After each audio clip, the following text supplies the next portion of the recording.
projet PMD2 pour politique de mobilité durable et décélération est un projet partant d'un constat simple, c'est que les individus, les ménages, n'ont jamais eu autant l'impression de manquer de temps. Ils n'ont jamais eu autant l'envie de décélérer, de ralentir. C'est ce que montre une enquête du Forum Vie Mobile et de l'Obsoco, par exemple.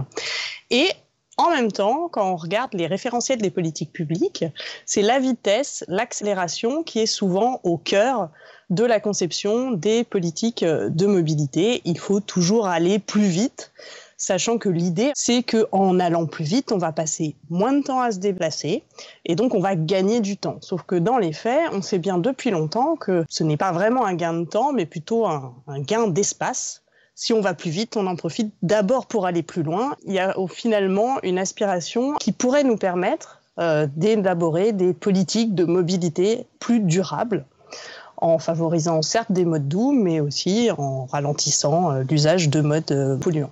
Peut-être que d'entrer par la décélération, c'est un moyen plus efficace de faire évoluer les pratiques et des individus et des politiques, plutôt que d'entrer par des injonctions de développement durable dont on sait bien qu'elles ne fonctionnent pas forcément très bien, surtout dans un contexte de crise économique où les préoccupations des ménages sont parfois différentes. Alors en fait, on est deux équipes qui travaillent sur ce projet, toutes les deux issues de l'université Gustave Eiffel. Donc l'université Gustave Eiffel étant le résultat de la fusion de l'IFSTAR et de l'université Paris-Est Marne-la-Vallée depuis le 1er janvier 2020. Et donc on est une équipe principalement d'urbanistes, de géographes, de socio-économistes des transports et de sociologues. On commence par regarder qu'est-ce qu'on entend par politique de décélération. On pense assez automatiquement à la baisse de la vitesse de la circulation sur les réseaux. Mais nous, notre angle d'entrée, c'est vraiment prendre en compte les modes de vie des individus. Et donc là, on a plusieurs façons de faire. La première est déjà de regarder ce que font nos voisins européens.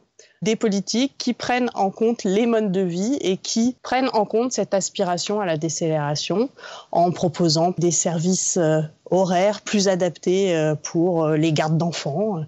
Alors évidemment, la crise sanitaire a quelque peu décéléré notre propre projet, c'est-à-dire que dans ce benchmark européen, on avait l'Italie, que là on a été voir en début de projet, et ensuite on aimerait aller en Allemagne, notamment à Berlin, ou Barcelone, qui est une ville à la pointe sur tout ce qui est politique de bureaux d'étang et mise en place de bureaux d'étang. La suite du projet, sur le plan national, est d'abord de voir si les politiques qu'on a pu observer à différents niveaux en Europe se retrouvent en France ou pas, dans quel type de communes. Et le second gros volet de notre projet est de suivre un parlement citoyen, c'est-à-dire un lieu de mise en débat de la décélération, qui est organisé par le Forum Vie Mobile, pour arriver à l'élaboration de recommandations et d'aller en discuter avec les acteurs, publics comme privés, pour voir comment ce cahier de doléances peut être pris en compte et intégré dans les politiques, notamment de mobilité durable.